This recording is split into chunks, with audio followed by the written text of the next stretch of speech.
Bismillahirrahmanirrahim. Assalamualaikum warahmatullahi wabarakatuh. Alhamdulillahirabbil alamin. Alladzi khalaqal mauta wal hayata liyabluwakum ayyukum ahsanu amala wa huwal azizul ghafur. Asyhadu an la ilaha illallah wahdahu la syarikalah wa asyhadu anna Muhammadan abduhu wa rasuluh. Qala Allah Ta'ala fi kitabihil karim, a'udzu billahi minasyaitonir rajim. Ya ayyuhalladzina amanu taqullaha haqqa tuqatih wa la tamutunna illa wa antum muslimun.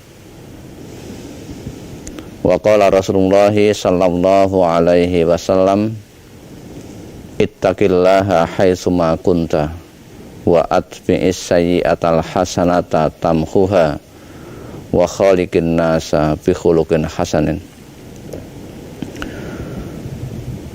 Rabbi shrah li sadri wa yassir li amri wahlul 'uqdatam min lisani yafqahu qawli. Amma ba'd. Alhamdulillahirabbil alamin. Senantiasa kita selalu memanjatkan rasa syukur kita kepada Allah Subhanahu wa taala, menyebut-nyebut nikmat yang telah diberikan oleh Allah, mengingat-ingat akan nikmat yang sudah diberikan, sehingga kita ini merasa sebagai hamba Allah yang sebetulnya diberikan nikmat yang sangat banyak. Jika kita potong-potong, kita perinci satu persatu, nikmat yang diberikan ini sungguh luar biasa, baik dari segi kualitas maupun dari segi kuantitas, sehingga tidak ada cara yang lain selain kita bersyukur kepada Allah, menggunakan, memanfaatkan, memaksimalkan apa yang sudah diberikan oleh Allah berupa nikmat apa saja, kita gunakan untuk beribadah kepada Allah, untuk melakukan suatu aktivitas-aktivitas yang dicintai dan juga diridhoi oleh Allah, baik berupa perkataan atau perbuatan yang lahir maupun yang batin. Itu sebagai bentuk rasa syukur kita kepada Allah. Sehingga dengan kita bersyukur kepada Allah, Allah memberikan jaminan, memberikan janji, yang janji ini tidak mungkin akan diingkari oleh Allah, akan memberikan la azidannakum. Tapi syaratnya harus lain syakartum. Jika kamu bersyukur kepada Allah, maka Allah akan memberikan tambahan nikmatnya kepadamu. Jangan sampai kita menjadi orang yang sebaliknya, yaitu orang yang mengkufuri nikmat Allah, sehingga menyebabkan kita akan diberikan azab yang sangat pedih atau dikurangi nikmat yang sudah kita terima ini. Selanjutnya, para pemirsa MTA TV dan juga para pendengar Radio Persada FM dan juga radio yang lain yang bisa mengikuti acara ini. Pada Kamis yang lalu sudah kita sampaikan bahwa di dalam diri manusia itu ada segumpal daging atau segumpal darah. Apabila segumpal darah itu, segumpal daging itu baik, akan menjadi baiklah seluruh jasad kita, seluruh tubuh kita. Sebaliknya, apabila hati ini rusak, akan rusaklah seluruh tubuh kita. Yang dimaksud segumpal darah, segumpal daging adalah ala wahiyya al-qalbu. Ketahuilah bahwa itu adalah hati. Hati yang rusak ini disebut dalam hadis, dalam Quran. Ini termasuk salah satunya adalah qaswatul qulub. Jadi hati yang keras, hati yang tidak bisa menerima nasihat-nasihat yang baik, tidak bisa menerima petunjuk, sehingga jasad itu selalu mengerjakan kemaksiatan-kemaksiatan. Yang diterima adalah bisikan-bisikan yang jahat. Ini akan menyebabkan seseorang menjadi rusak. Maka pada kesempatan ini akan kita sampaikan salah satu hal yang menyebabkan hati seseorang menjadi keras, ya. Qaswatul qulub. Yang pertama adalah lalai dari mengingat Allah, lalai dari mentadaburi Al-Quran, serta lalai dari merenungkan tentang ayat-ayat kauniyah. Ini yang menyebabkan hati seseorang menjadi keras. Hal ini sudah termaktub di dalam Al-Quran di surat Al-Hadid, surat ke-57 ayat 16. A'udzu billahi minasyaitonir rajim. Alam ya'ni lil ladzina amanu an takhsha'a qulubuhum li dzikrillahi wa ma nazala minal haqq wa la yakunu kal ladzina utul kitaba min qablu fatala alaihimul amatu faqasat qulubuhum wa katsirum minhum fasiqun. Kita sebagai orang-orang yang beriman ditanya oleh Allah, belumkah datang waktunya, belumkah tiba waktunya bagi orang-orang yang beriman. Untuk apa? Antakhsha'a qulubuhum, untuk tunduk hati mereka. Jadi hatinya itu khusyuk, li zikrillah, dalam rangka untuk ingat kepada Allah, dan juga kepada wa ma nazala minal haqq, dan kepada apa yang telah diturunkan Allah berupa kebenaran.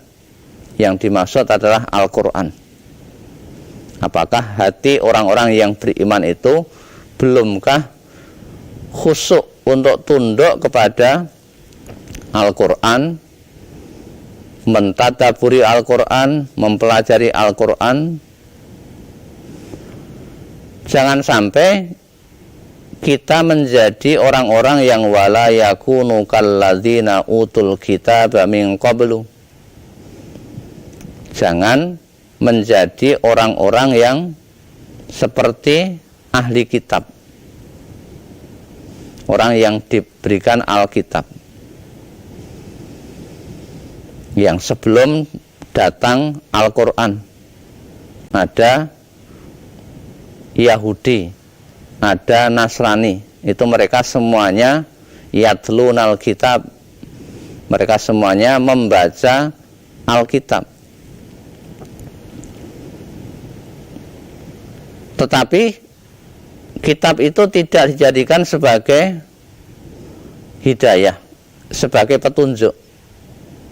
Bahkan mereka merubah, mengakal-akali isi daripada Alkitab, disesuaikan dengan keinginan dirinya, keinginan hawa nafsunya. Fatala alaihimul amatu. Ketika sudah berlalu masa yang panjang, jauh dari kitab, jauh dari ingat kepada Allah, yang menyebabkan ini faqasat qulubuhum, menyebabkan qaswatul qulub, menyebabkan hatinya menjadi keras. Kalau keras berarti sudah tidak bisa menerima nasihat-nasihat, tidak mau menerima petunjuk, tidak mau diarahkan ke siratal mustaqim. Akhirnya menjadi wa katsirum minhum fasikun. Maka kebanyakan dari mereka, orang-orang Yahudi, orang-orang Nasrani, setelah berlalu masa yang panjang, mereka tidak mengenal isi kitabnya, jauh dari kitabnya, jauh dari mengingat Allah, jauh dari mentadaburi kitabnya, hatinya menjadi keras dan menjadi orang-orang yang fasik. Kemudian kita juga diingatkan oleh Allah di surat Muhammad, surat ke-47 ayat 24. Afala yatadabbarunal Qur'ana am ala qulubin aqfaluha. Maka apakah mereka tidak mentadabburi Al-Qur'an, tidak mempelajari Al-Qur'an dengan seksama, dibaca, dipahami maknanya, bagaimana isi kandungannya, kemudian dijadikan sebagai petunjuk dalam kehidupan sehari-hari. Atau kalau tidak demikian, am'ala qulubin aqfaluha. Atau kalau itu tidak dilakukan, pengen hatinya terkunci, hatinya menjadi keras, tidak mau menerima masukan-masukan yang baik. Ini karena orang itu tidak mau mentadaburi Al-Quran, siapa saja. Apakah tadi dikatakan orang Yahudi, atau orang Nasrani, atau orang Islam sendiri. Kalau jauh dari Al-Quran, jauh dari mentadaburi Al-Quran, maka hatinya akan terkunci. Karena hatinya tidak pernah menerima siraman-siraman, akhirnya hatinya menjadi sakit. Fi qulubihim maradun. Di dalam hati mereka ada penyakit, penyakit yang kronis, penyakit yang parah, yang menyebabkan jasadnya menjadi rusak. Bahkan kalau itu lebih daripada itu, wa man a'radha an dzikri fa innalahu ma'isyatan dzonka. Barang siapa yang berpaling an dzikri, terhadap peringatanku. Yang dimaksud peringatan di sini adalah Al-Qur'an. Allah memperingatkan manusia melalui malaikat Jibril, melalui lisan Nabi Muhammad SAW. Ini berupa Al-Qur'an, supaya disampaikan kepada manusia sebagai basyira wa nadhira, sebagai kabar gembira, dan sebagai nadhir, sebagai peringatan. Ya. Kalau itu terjadi, berpaling dari Al-Qur'an, tidak mau mentadaburi, ya, Quran hanya dijadikan sebagai kitab saja, tapi tidak pernah dipelajari dengan seksama, dengan rutin, malah disalahgunakan sebagai jimat, atau menjual ayat-ayat Allah dengan harga yang sedikit. Ini akan menyebabkan apa? Fa innalahu ma'isyatan dzonka. Maka orang yang berpaling dari Al-Quran tadi, pasti baginya akan mendapatkan penghidupan yang sempit. Banyak masalah-masalah yang dihadapi ketika dia hidup di dunia, ya. Hatinya tidak akan tenang. Bahkan besok diancam pada hari kiamat wa nahsyuruhu yaumal qiyamati a'ma. Dan Allah akan mengumpulkan orang yang berpaling dari Al-Quran tadi pada hari kiamat dalam kondisi, dalam keadaan buta, ya. Buta matanya, ya, menjadi orang-orang yang tidak bisa melihat. Nah, kenapa demikian? Karena ketika di dunia sudah didatangkan ayat-ayat Allah, mereka melupakan. Mereka tidak menggagas, tidak memperhatikan, padahal disuruh untuk tadabbur, untuk mempelajari dengan baik agar dia bisa mendapatkan hidayah, bisa mendapatkan Al-Furqan. Dengan kita belajar pasti dapat Al-Furqan kalau belajarnya memang dengan ikhlas, dengan serius, dengan sungguh-sungguh. Karena isinya perintah dan larangan. Perintah kita lakukan, larangan kita tinggalkan. Kemudian ditambah lagi dengan surat Al-Hajj ayat 46, surat ke-22. Afalam yasiru fil ardi fatakuna lahum qulubu ya'qiluna biha au azanu yasma'una biha fa innaha la ta'mal absaru walakin ta'mal qulubul lati fis sudur. Maka apakah mereka tidak berjalan di muka bumi? Tujuannya apa berjalan di muka bumi itu? Memperhatikan ayat-ayat Allah, memperhatikan ayat-ayat kauniyah, ayat-ayat tentang kejadian alam. Oh, itu gunung sebesar itu, yang menciptakan siapa? Oh, itu laut seluas itu, yang menciptakan siapa? Di dalam laut ada beraneka ragam binatang-binatang, yang menciptakan siapa? Yang memberi makan siapa? Kemudian malam hari kita menengadah ke atas, di sana banyak bintang-bintang yang bergemerlapan. Sekian luas, itu siapa yang bisa menaruh bintang-bintang yang di atas itu tidak bisa jatuh? Siapa yang menahannya? Manusia diperintahkan siru fil ardi, berjalanlah kamu di muka bumi untuk melihat tanda-tanda kekuasaan Allah. Fatakuna lahum qulubu ya'qiluna biha. Lalu mereka mempunyai hati yang dengan itu mereka dapat memahami. Nah, tidak mungkin manusia bisa menaruh bintang di angkasa yang jumlahnya banyak dan besar. Di sana ada gugusan bintang, ada galaksi. Nah, siapa yang menciptakan seperti itu? Kemudian berjalannya teratur antara matahari, bumi, bulan, ya, tidak pernah bertabrakan. Nah, ciptaan manusia pasti banyak benturannya. Misalnya orang membuat jalur kereta api, nah, tujuannya biar aman, tidak terjadi benturan tabrakan. Ternyata juga banyak tabrakannya, ada errornya, sehingga salah di dalam memberikan informasi, akhirnya semuanya jalan, akhirnya tabrakan.